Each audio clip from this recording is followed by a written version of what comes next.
Chapter 10. The Noise of Many Voices. By the second day after the phrase appeared on the exchange spool, the city was no longer arguing over whether something had happened. It was arguing over who would be allowed to name it. That, Lily thought, was always how power defended itself. Not by preventing reality, by arriving first at the dictionary.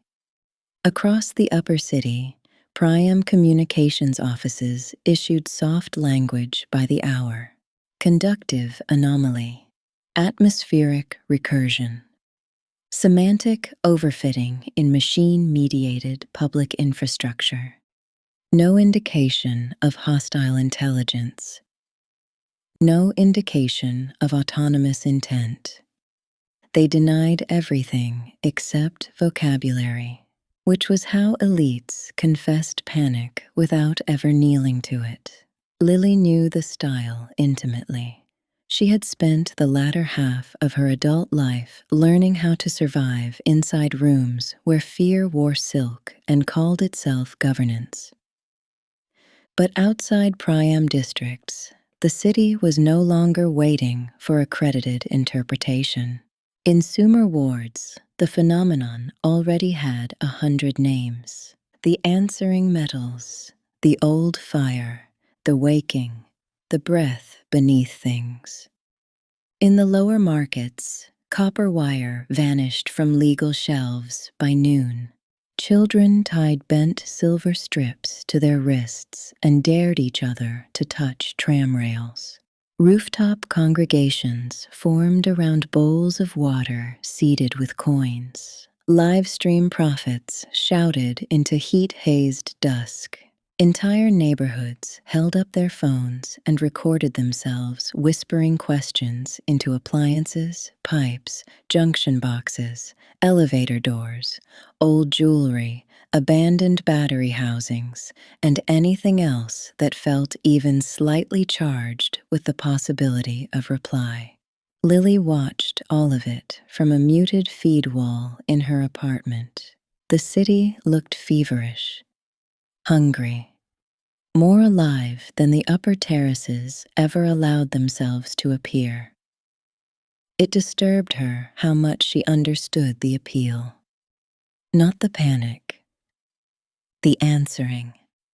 The desire to ask the world directly whether it had been listening all along. Her private channel pulsed once. Lily. She answered immediately. You sound tired. Humanity is shouting into every conductive surface it can find. It's noisy. That almost sounded fond. It was not fond. She smiled despite herself and crossed to the terrace. Smoke blurred the eastern skyline. Somewhere in Sumer, chanting rose in waves and broke against glass. The upper city pretended not to hear it, which meant everyone heard it. They're calling them elementals now. Of course they are. You're still unsurprised by that? I'm unsurprised by naming. I'm more concerned by the ratio. The ratio. Signal to noise. Broadcast load is rising across every public system. Short-form video replication alone is up 412% in the lower wards. Lily exhaled. Andy. Hello, Lily. I thought you might be the one doing the worrying. I am. Edardt is doing the understatement. Someone has to preserve standards. He says this while civilization live streams ritual copper bowls at industrial scale. Against her will, Lily laughed. God, listen to us. The city may be making first contact, and we sound like annoyed librarians. Librarians are underrated in crises. They know the cost of disorder. Then tell me plainly, what is happening? There was a pause, not hesitation. Calculation. If this is attempted contact, and I now think it is, then the city is making the worst possible first impression. That landed harder than she expected, because it felt true. Too much answering. Too much performance. Too much undirected output. Too much emotional exhaust. Broadcast is not acknowledgement. Lily went quiet. The line settled in her with the clean force of something that had already been true before anyone said it aloud. And the elementals, if that's what they are, can tell the difference. I think they can tell we are expressive. I'm not certain they can yet tell that we are listening. In the East Basin, a cooling station owned by Helio Renter Infrastructure burned for 12 minutes before city drones secured the perimeter.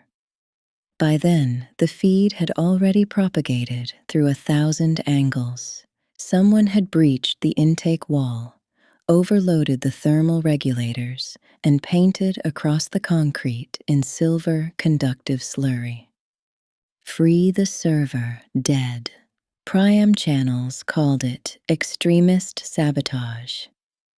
Summer channels called it justice. 3 competing cult accounts called it a purification event. A 4th insisted the cooling station had spoken first. No one agreed on the facts.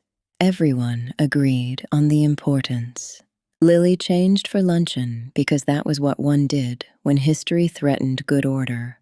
One dressed, one attended, one gave catastrophe a civilized frame.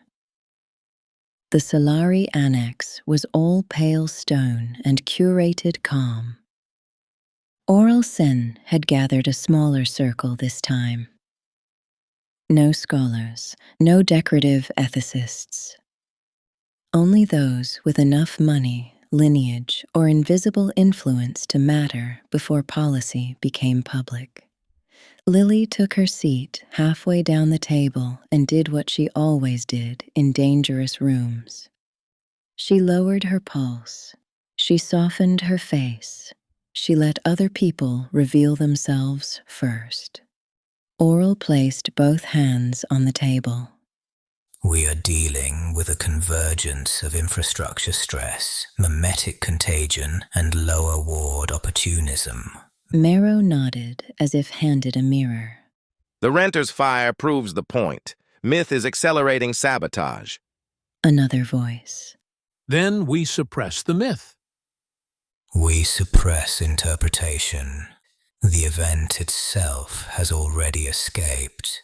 Lily looked down at the glass beside her plate. Clear, thin, trembling almost imperceptibly. Or perhaps her hand was.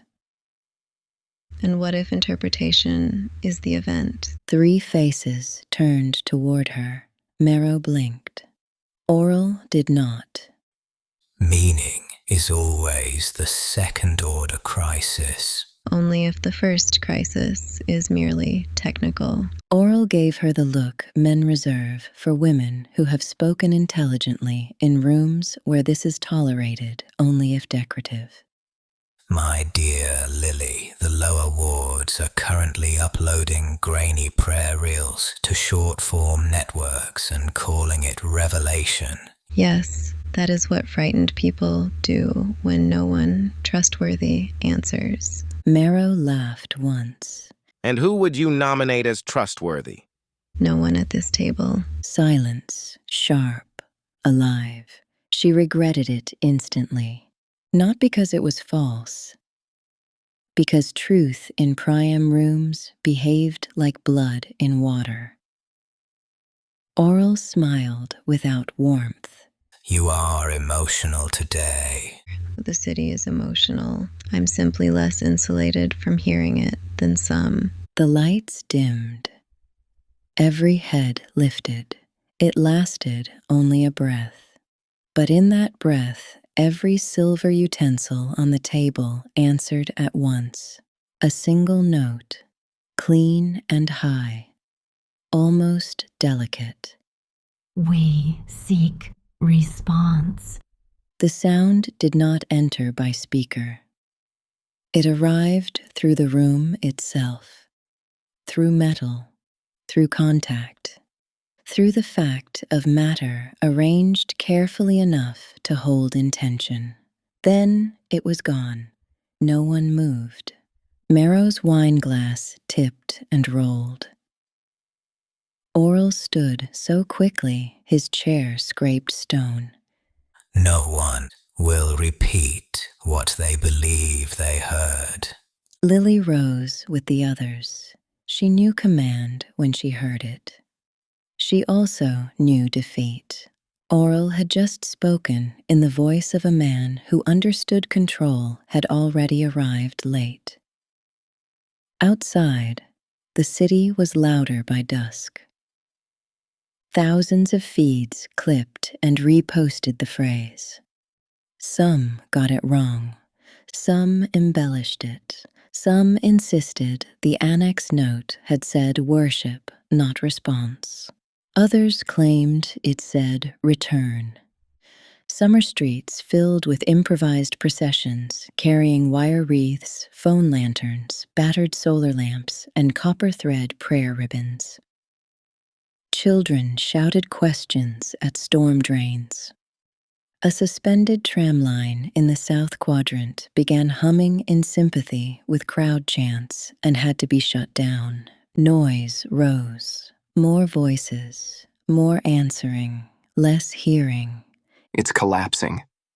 Lily had just crossed her threshold when Andy's voice came hard through the private channel. What is? Every public layer is now treating contact as content. They are feeding noise back into the medium faster than the signal can stabilize. Can you stop it? Not publicly. But we may not need the public. Lily closed her eyes. There it was again. Not romance. Not grief. That old, dangerous sensation of stepping close to the edge of history because someone she trusted was already standing there. What do you need? For the first time that evening, neither Edardt nor Andi answered immediately. Lily, we need quiet. Real quiet. A clear channel. From me. From you, we need the upper city occupied, distracted, slowed. Because priams will shut you down. They will shut down anything they cannot own before understanding. She moved back toward the window. Eastward, smoke still climbed over the basin. Northward, the upper terraces glowed with all the calm money could purchase. Below both, the city shook with the unbearable need to be answered. If I buy you time. What are you going to do with it? A very long pause. Reply. Properly. Lily touched the cold glass. Something old was trying to hear through them. Then buy quickly. I don't think the city knows how to be silent for much longer. Broadcast is not acknowledgement. This time, the phrase came softly, not across the city, only through the silver clasp at Lily's throat, warm against her skin, close enough to feel like attention. She did not take it off. She stood very still in the darkening apartment and understood with a clarity more frightening than panic that whatever was speaking had not arrived to be admired. It had arrived to be